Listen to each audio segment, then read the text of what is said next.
लेकिन अगर आप ई फैसला ले ले बानी कि हम उ राक्षस के साथ ब्याह करी, तो आप हमार फैसला भी सुन ली। उहे अग्निकुंड में खुद के भस्म करके सती हो जाए हम। आग लगा के आपन जान दे दे।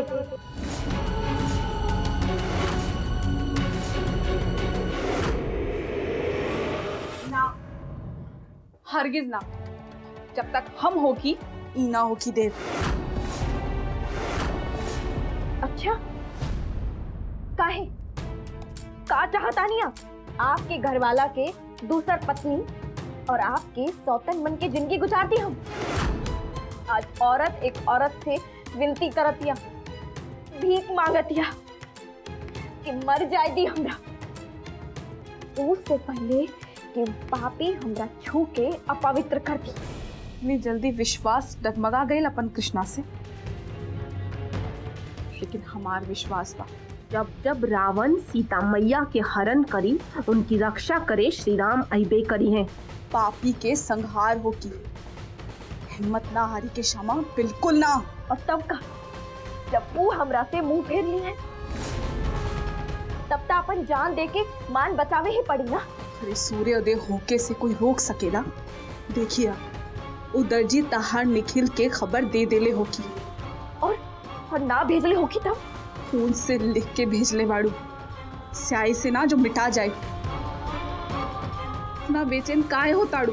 बेचैन ना, हम तब बस तैयार होता हूँ आपन आत्मसम्मान की रक्षा खातिर, और इस सब में आपके भी हमार मदद करे ही पड़ी।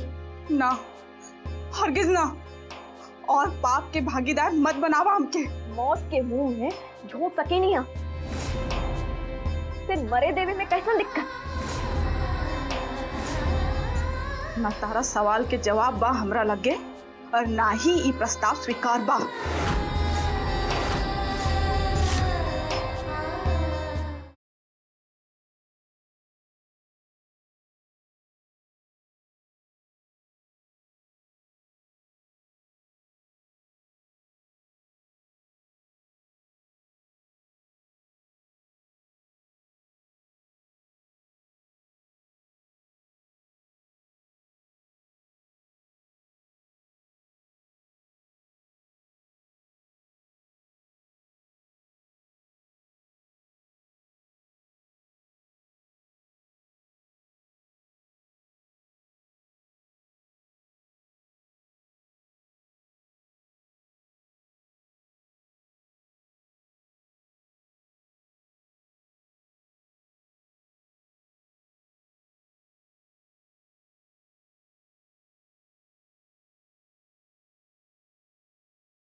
हमरा पता करे की पड़ी कि निखिल का करे जाता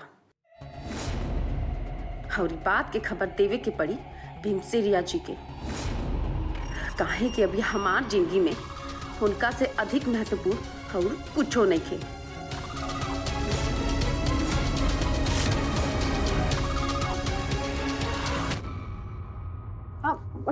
इतना हो हल्ला काहे मचल रहे? मालूम बा हमरा छोटका बबुआ हमने से बहुत नाराज बारे। उनके बुझाता कि श्यामा के अपहरण भीमसेरिया जी कैले बारे, लेकिन ई बात तो गलत बात बानू। गलती तो उनके भी नहीं थे। अब जेकर घर वाले के साथ है ऐसा हो जाई ओकर चिंता तो स्वाभाविक बा। हाँ, बेचारा निखिल बबुआ।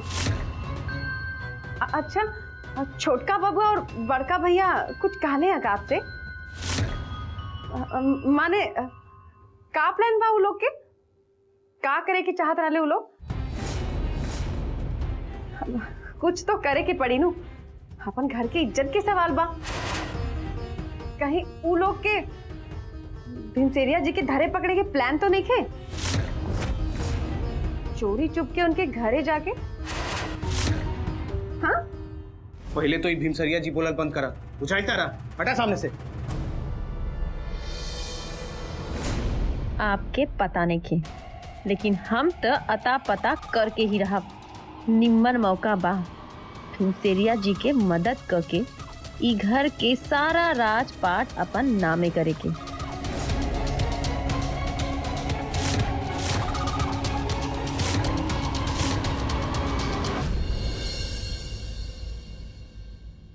निखिल, ए निखिल, भैया चल बाबू।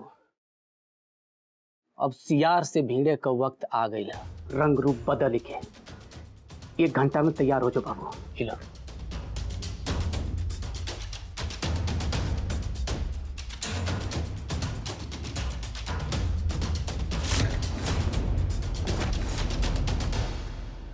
ये कुल कहा भैया? कहले रहली ना कि जे जौनी भाषा में समझी हो तो वही भाषा में समझावल जाए।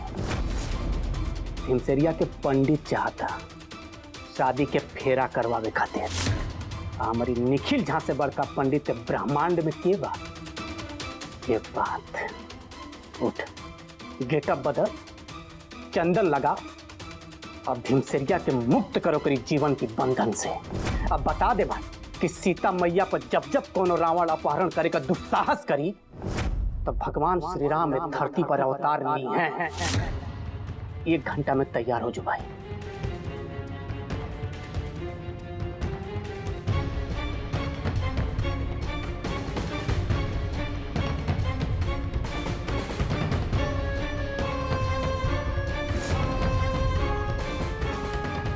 निखिल,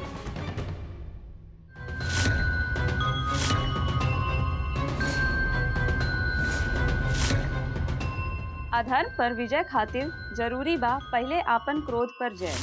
धीरज रखी। सुमन, दिव्या, आप दोनों अचानक ऐजा कैसे? प्रणाम। आयल तरह ने श्यामा से मिले। अपन शो मेमसाब नंबर 1 शो के फाइनल के शुभकामना ले गए, लेकिन बड़का भैया से सच पता चला। अब हम आपके अपन शुभकामना देते हैं। चलिए अब फूक दी यूथ के शंख और बचा ले हमारी सहेली श्यामा के।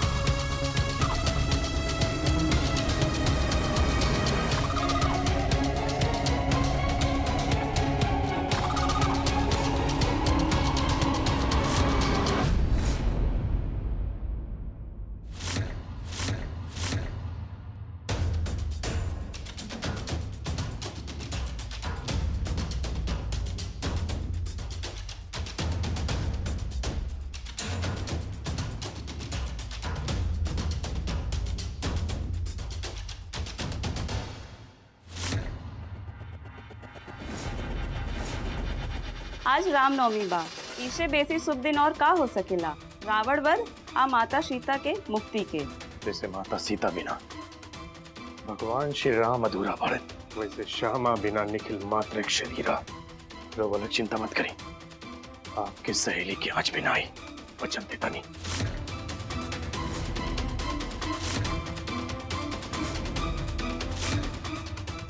आज जब आपके श्यामा से भेंट हुई, उनका से कहे कि मत भूलिया 14 अप्रैल शाम के ठीक 6 बजे हमने के शो मेम साहब नंबर 1 के फिनाले है। उनकर प्रार्थना के जरूरी बा हमने के।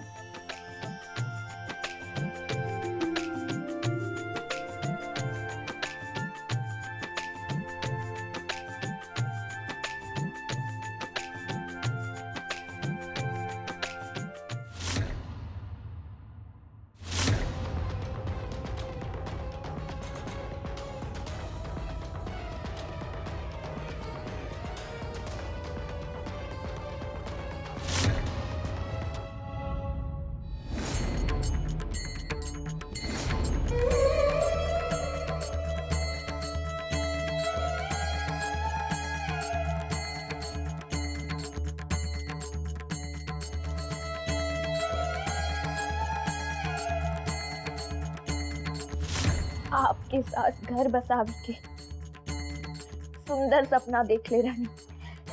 आपके साथ से हमार खुशी के पंख लग गए रहे, लेकिन पता ना केकर नजर लग गई खुशी में।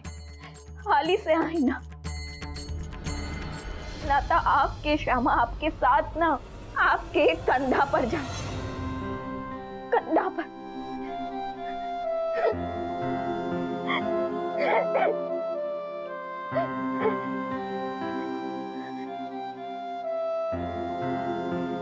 सुहागन मरे जाता नहीं, इस सौभाग्य बा हमार, लेकिन मरे से पहले आपके एक बार देख लेती था, इतना कष्ट ना होता हमरा। हाली से आई ना।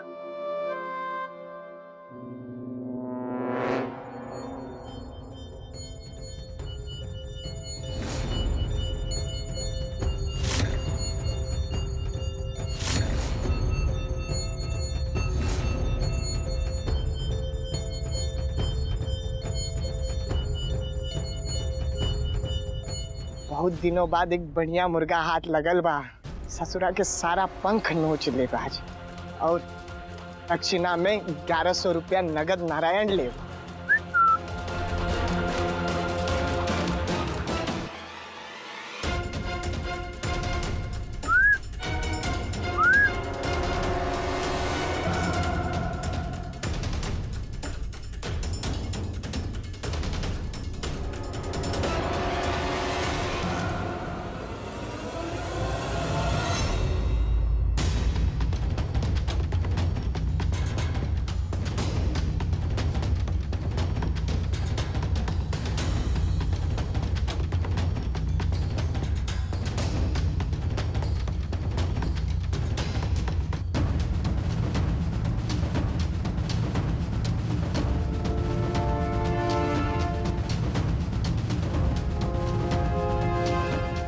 रुको,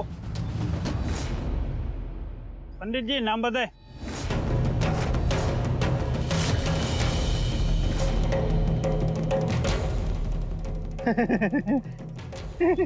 नाम नाम इतना बड़ा विद्वान के नाम नहीं क्या पता? बेइज्जती, अखंड बेइज्जती। एक सेकंड में बियाह छोड़ के चल जाई हम। नाम नाम हमार, हाँ लिखी, गंगाधर। ना ना, गंगाधर शास्त्री, गंगाधर विद्याधर शास्त्री, गंगाधर विद्याधर मायाधर ओंकार नाथ शास्त्री। भैया लिखी जल्दी जल्दी, हमारा नमो बड़ा छोट के बना। बस जय पंडित जी। और लिख ली पूरा। न लिख ली, कौन बात ना, आशीर्वाद आयुष्मान भव, पूरा लिख ली। गंगाधर विद्याधर मायाधर ओंकार नाथ शास्त्री, श्री श्री 108 श्री पटना जी महाराज जी श्री शास्त्री। आपके बहन जी यही बानू घर जहाँ आज एगो बुढ़हुना के ब्याह होता। तहार को नाम ध्यान से सुन ली, काहे कि एक सवाल के जवाब दे, दूसरा सवाल के ना। मेहंदी वाली हैं, दुल्हन के हाथ में और दूल्हा के बाल में दोनों जगह लगा दे। नाम लीलावती, कलावती, मायावती, मीनावती, जयावती, उमावती, दयावती, चंद्रा। खाली अकेला का नाम है आपका? ना दोनों की। एक ही नाम का है बता रही हो। पहले कह देली रहनी ना, एक सवाल के जवाब दे, दूसरा सवाल के ना। आगे लिखा। आगे बढ़ा। जयराम जी।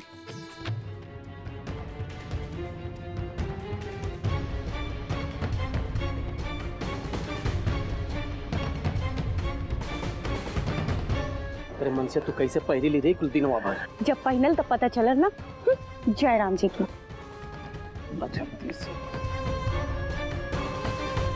चलो।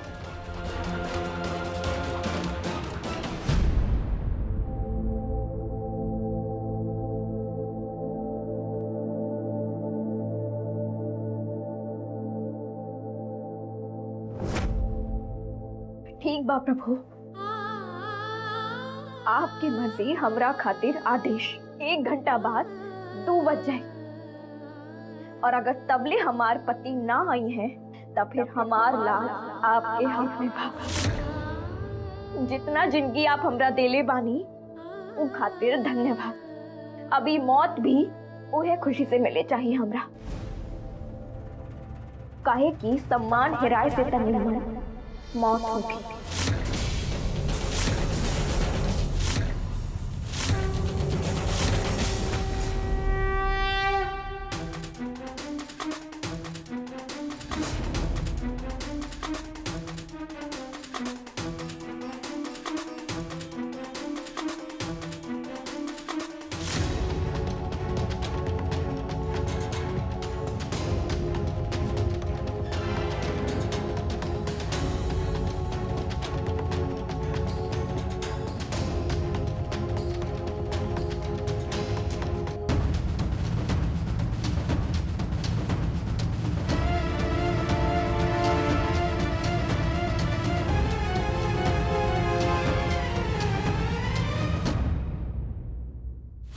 संगीता जी कहाँ बा तहारा अपन दल बल?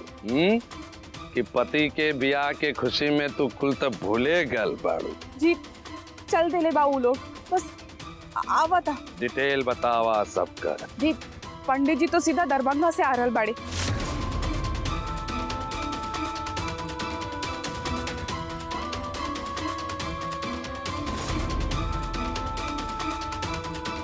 और मेहंदी वाली आरा से।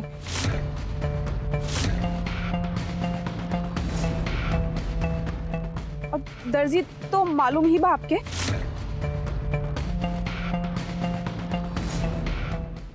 बाबू आशीर्वाद। पंडित जी प्रणाम। पधारी।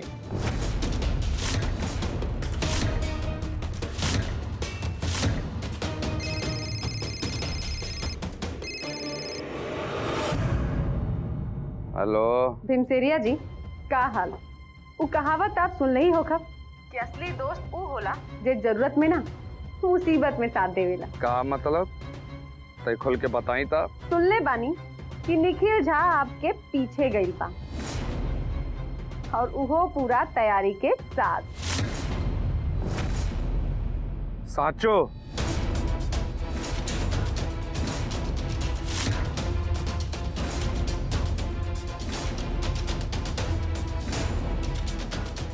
तनी सावधानी से भीमसेरिया जी। वैसे भी घायल प्रेमी और पागल पति के कोनो भरोसा ना होला। और अब तो रामनवमी भी नचैले बा। अब ऊ दिन के महत्व तो आपके निम्मन से मालूम होगी।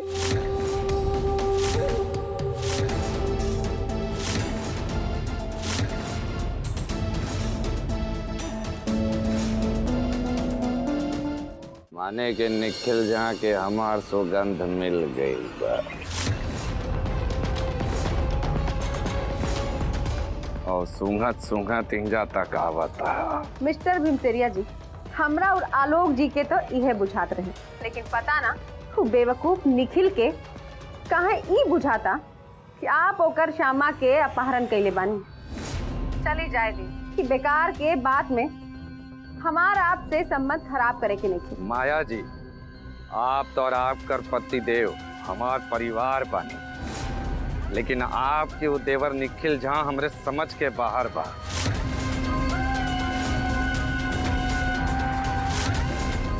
काश काश कि हम ओकरा के रोक पाती, लेकिन आपके तो मालूम बा कि हमार बातचीत बंद बा कितना दिन से। चलिए ठीक बा, आप भी अपन ख्याल रखिए। ठीक है।